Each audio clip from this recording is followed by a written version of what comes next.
नमस्कार साथियों, एक बार फिर स्वागत है आप सभी के अपने YouTube चैनल AKHD क्लासेस में।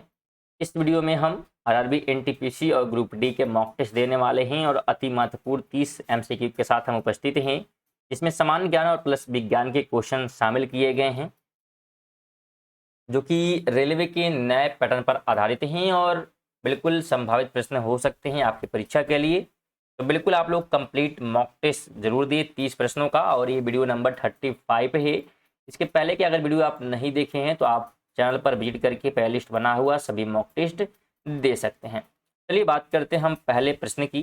तो पहला प्रश्न है कि डैश उपनिषदों में डैश उपनिषद मुख्य माने जाते हैं।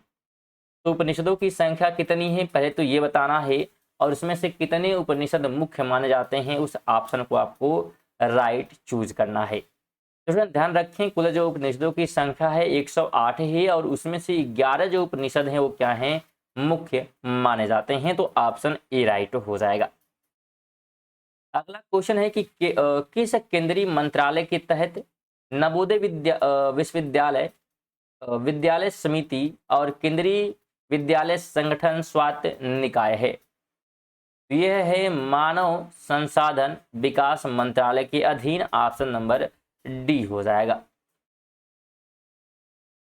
3 की बात करें तो भारत के उत्तर में 3 पर्वतीय क्षेत्रों का दक्षिणी भाग बाहरी हिमालय है, जिसे डैश भी कहा जाता है। तो दक्षिणी जो हिमालय है जिसे बाहरी हिमालय भी कहते हैं, उसका दूसरा नाम बताना आपको। क्योंकि आपको पता होगा कि हिमालय को अगर हम बात करें तो 3 हिस्से में हिमाद्री और हिमाचल और साथ में जो है शिवालिक में कन्वर्ट किया गया है। और अगर हम बाहरी हिमालय की बात करेंगे तो उन्हें जो है कहते हैं शिवालिक। क्या कहते हैं?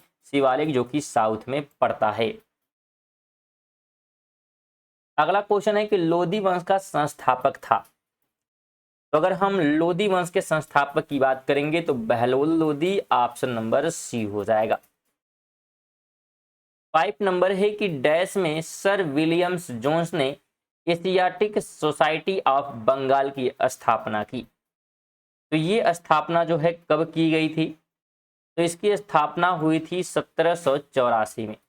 ऑप्शन नंबर डी हो जाएगा। 6 की बात करें, निम्नलिखित में से कौन सी नदी अरब सागर में नहीं गिरती है? तो अरब सागर में नहीं गिरती है की बात कर रही है तो गंगा हो जाएगा। गंगा कहाँ गिरती है? तो बे ऑफ बंगाल में जाती है, और इसकी लंबाई जो है 2525 किलोमीटर है, और इसका जो उद्गम है गंगोत्री के गौमुख से है। 7 की बात करें तो उत्तर पूर्व की पहाड़ियों को डैश कहा जाता है। तो जो उत्तर पूर्व की पहाड़ियां हैं उन्हें क्या कहते हैं? तो उन्हें जो है कहा जाता है क्या? तो पूर्वांचल की पहाड़ियां। ऑप्शन नंबर बी हो जाएगा। उत्तर पूर्व की बात कर रहा स्टूडेंट तो उसे क्या कहते हैं? पूर्वांचल कहते हैं। 8 की हम बात करते हैं तो भारत रत्न, भारत का सर्वोच्च नागरिक पुरस्कार पहली बार वर्ष डैश में दिया गया था। तो कब जो है पहली बार सर्वोच्च नागरिक जो पुरस्कार है भारत रत्न दिया गया?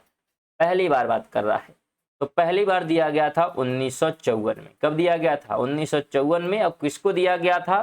तो 3 लोगों को दिया गया था। कितने लोगों को? 3 लोगों को, जिसे पहले व्यक्ति हैं डॉक्टर सर्वपल्ली राधाकृष्णन, दूसरे की बात करें तो सी राजगोपालाचारी, और तीसरे हैं CV रमन, जिन्हें पहली बार जो है भारत रत्न दिया गया 1954 में। 9 की बात करें तो कमल डैश का राज्य फूल है। तो किस जो है राज्य का राष्ट्रीय एक प्रकार से फूल है कमल, ये बात पूछा जा रहा है। तो कर्नाटक का। ऑप्शन नंबर डी हो जाएगा। अगले क्वेश्चन की बात करें तो देशों के इनमें से किस युग्म में 2 पक्षी प्रणाली हैं? यानी कहाँ पे सिर्फ 2 ही पार्टियां हैं। जैसे हमारे यहाँ बात करें तो बीजेपी, कांग्रेस, आम आदमी, तो बहुत सारी पार्टियां हैं, ठीक है। लेकिन उस जगह की बात कर रहा है जहाँ पे 2 पक्षी यानी सिर्फ 2 ही पार्टियां हैं। तो उस देश का नाम जो है संयुक्त राज्य अमेरिका है, और दूसरा है यूनाइटेड किंगडम, जहाँ पे सिर्फ 2 ही पार्टी है। एक बार एक मान लेते हैं, अगर ए पार्टी है और दूसरी जो है बी पार्टी है, तो भी बार बार क्या है यही लोग क्या है सत्ता में आते हैं और सरकार चलाते हैं।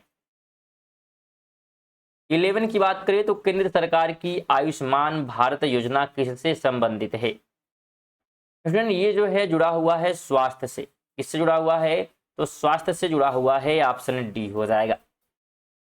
12 की बात करें तो मुंडक उपनिषद किससे संबंधित है? तो जो मुंडको उपनिषद है ये अर्थशास्त्र से जुड़ा हुआ है, ऑप्शन नंबर बी हो जाएगा। स्टूडेंट अगर आप करंट अफेयर पढ़ना चाहते हैं तो आप उसे भी इसी चैनल पर पढ़ सकते हैं। डेली सुबह 6 बजे करंट अफेयर की वीडियो आते हैं, इसमें 15 महत्वपूर्ण एमसीक्यू कवर कराए जाते हैं। तो जरूर आप लोग करंट अफेयर भी देखें, क्योंकि करंट अफेयर से भी क्या है, आरआरबी एनटीपीसी और ग्रुप डी में क्वेश्चन पूछे जाते हैं। चलिए आगे बढ़ते हैं और वीडियो को लाइक और शेयर करते हुए चलिएगा। 13 नंबर है कि अलाउद्दीन खिलजी के शासनकाल में राज्य द्वारा निम्नलिखित में से किस प्रकार का कर नहीं लगाया गया था? तो किस प्रकार का कर नहीं लगा था ये पूछा जा रहा है। तो लघु उद्योगों पर कर नहीं लगा था, ऑप्शन नंबर ए हो जाएगा। 14 की बात करें तो सरकार की वह प्रणाली जिसमें शक्ति को एक केंद्रीय प्राधिकरण और देश की विभिन्न संवैधानिक इकाइयों के बीच विभाजित किया जाता है, क्या कहलाता है? तो उन्हें जो है संघवाद कहते हैं। क्या कहते हैं? संघवाद कहते हैं, जहां पे शक्तियों का पृथक्करण किया जाता है। अगला क्वेश्चन है कि लाल बाल पाल नाम से प्रसिद्ध स्वतंत्रता सेनानी क्रमशः किन भारतीय राज्य से संबंधित हैं? तो पहले जानते हैं कि लाल बाल पाल किन्हें कहा जाता है।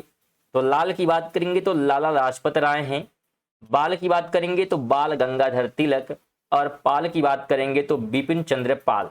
और यह जो है जुड़े हुए हैं पंजाब, महाराष्ट्र और बंगाल से। यानी कि अगर हम बात करें, लाला लाजपत राय जो है पंजाब की हो गए, बाल गंगाधर तिलक की अगर हम बात करते हैं तो ये हो गए महाराष्ट्र के, और बंगाल के हो गए बिपिन चंद्र पाल। 16 की बात करते हैं तो सुप्रसिद्ध काव्य मेघदूत इनमें से किसकी कृति है? यानी किसने लिखा है मेघदूत? तो मेघदूत जो है लिखा गया है कालिदास के द्वारा, ऑप्शन नंबर सी हो जाएगा। अगला क्वेश्चन है कि मैत्री और दक्षिण गंगोत्री नामक अनुसंधान केंद्र कहाँ स्थित है? तो यह जो अनुसंधान केंद्र है अंटार्कटिका में है, ऑप्शन नंबर ए हो जाएगा। अगला क्वेश्चन है कि वन्य जीव संरक्षण अधिनियम 1972 में कितनी अनुसूचियां हैं? तो इसमें अनुसूचियों की संख्या है 6। कितनी अनुसूचियां हैं? तो 6 अनुसूचियां हैं, डी ऑप्शन हो जाएगा। अगला क्वेश्चन है इनमें किस अवधि को भारत में स्वर्ण क्रांति यानी कि गोल्डन रिवॉल्यूशन के नाम से जाना जाता है?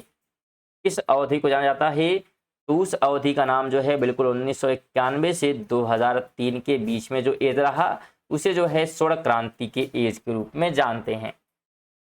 20 की बात करें तो मीनाक्षी मंदिर कहाँ स्थित है? तो ध्यान रखिएगा, जो मीनाक्षी मंदिर है ये है कहाँ पर? तो यह है तमिलनाडु में। कहाँ पर? तमिलनाडु में, और तमिलनाडु के मदुरई शहर में है। कहाँ पर है? तो मदुरई शहर में, तमिलनाडु के।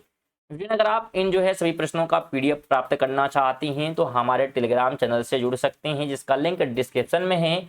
आपको वहाँ पे बिल्कुल फ्री में क्या है पीडीएफ प्राप्त हो जाएगी। और चैनल को भी जरूर सब्सक्राइब करें, जो कि बिल्कुल फ्री है, उसमें भी कोई पैसा आपको नहीं देना है। बस सब्सक्राइब का बटन आपको दिख रहा होगा नीचे, इस पर आपको क्लिक करना है और चैनल को आप सब्सक्राइब कर लेंगे बिल्कुल ईजी तरीके से। 21 की हम बात करते हैं तो निकट दृष्टि दोष से पीड़ित व्यक्ति की दृष्टि सही करने के लिए किस प्रकार के लेंस का प्रयोग किया जाता है? तो निकट दृष्टि दोष की बात हो रही है, इसकी बात हो रही है।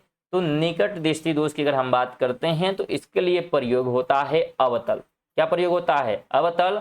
और वहीं अगर हम बात करेंगे दूर की तो उत्तल हो जाएगा।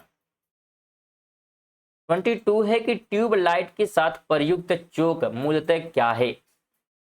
जो ट्यूब लाइट के साथ प्रयुक्त होता है चोक, वो जो है प्रेरक होता है। क्या होता है? तो प्रेरक होता है, ऑप्शन ए हो जाएगा। 23 है कि ट्रांसफार्मर किसे परिवर्तित करने की युक्ति है? तो ट्रांसफार्मर जो है कम वोल्टेज एसी को उच्च वोल्टेज एसी में जो है क्या करता है? परिवर्तित करता है। ठीक है, कम वोल्टेज एसी को उच्च वोल्टेज एसी में क्या करता है? कन्वर्ट करता है। और यहाँ पे स्टूडेंट थोड़ा सा जो है यहाँ पे उल्टा हो गया। ट्रांसफार्मर किसे परिवर्तित करने की युक्ति है? तो यहाँ पे कम वोल्टेज वापस यहाँ पे उच्च वोल्टेज में, कम वोल्टेज डीसी को उच्च वोल्टेज डीसी में। नहीं ठीक है बिल्कुल। तो यहाँ पे एक चीज थोड़ा सा टाइप गलती हमको लगता है गलती हुआ है, यहाँ पे उच्च वोल्टेज को जो है कम वोल्टेज में करता है। ठीक है, ये ध्यान रखिएगा। क्या करता है, तो वोल्टेज जो कम वोल्टेज को एसी को उच्च में नहीं करता है, बल्कि उच्च वोल्टेज को क्या करता है, कम वोल्टेज में करता है। ठीक है, दोनों काम ये क्या है, किया करता है, तो दोनों करता है बिल्कुल। 24 की बात करें तो नींबू में खटास किस चीज की होती है? तो नींबू में जो खटास होता है ये किसका होता है, तो सिट्रिक अम्ल का। ऑप्शन नंबर डी हो जाएगा। 25 की बात करें, निम्न में से किस शैवाल का प्रयोग अंतरिक्ष अनुसंधान में किया जाता है? किस शैवाल का प्रयोग होता है, तो उस शैवाल का नाम है क्लोरेला। क्या नाम है, क्लोरेला। बिल्कुल ऑप्शन डी हो जाएगा। अगला क्वेश्चन है कि पेनिसिलिन किससे प्राप्त की जाती है? तो पेनिसिलिन जो है प्राप्त होती है किससे, तो फफूंद से। ऑप्शन नंबर क्या हो जाएगा, तो ए राइट हो जाएगा। अगला क्वेश्चन है कि H2O निम्नलिखित में से किस तत्व का आणविक सूत्र है? तो ये आणविक सूत्र है हाइड्रोजन का। इसका है तो हाइड्रोजन का, बी ऑप्शन हो जाएगा।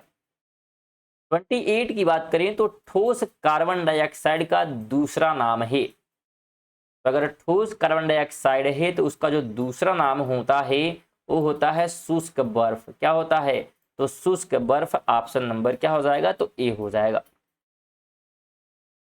29 है कि धुलाई के लिए विशेष रूप से वस्त्र उपयोग किया जाने वाला वॉशिंग सोडा या sodium carbonate decahydrate efflorescent crystal dash का एक यौगिक है। तो किसका यौगिक होता है, तो यह यौगिक होता है सोडियम का। ऑप्शन नंबर डी हो जाएगा। 30 की बात कर लेते हैं, तो आधुनिक आवर्त सारणी में कितनी क्षैतिज पंक्तियां होती हैं? तो अगर हम क्षैतिज पंक्तियों की बात करेंगे तो ये 7 होती हैं। ऑप्शन नंबर डी हो जाएगा। तो ये थे हमारे 30 के महत्वपूर्ण प्रश्न। आज के 30 जो है इंपॉर्टेंट क्वेश्चन। तो आप 30 में से कितने प्रश्न सही कर पाए हैं कमेंट बॉक्स में जरूर बताएं। साथ में वीडियो आपको कैसी लगी है वो भी कमेंट करके बताइएगा, और वीडियो को लाइक और शेयर जरूर कर दीजिएगा अपने दोस्तों के साथ, और चैनल को सब्सक्राइब करके ही जाएं, आपसे निवेदन है। और वीडियो को बिल्कुल शेयर करें। चलिए मिलते हैं अगली वीडियो में, तब तक के लिए जय हिंद, वंदे मातरम।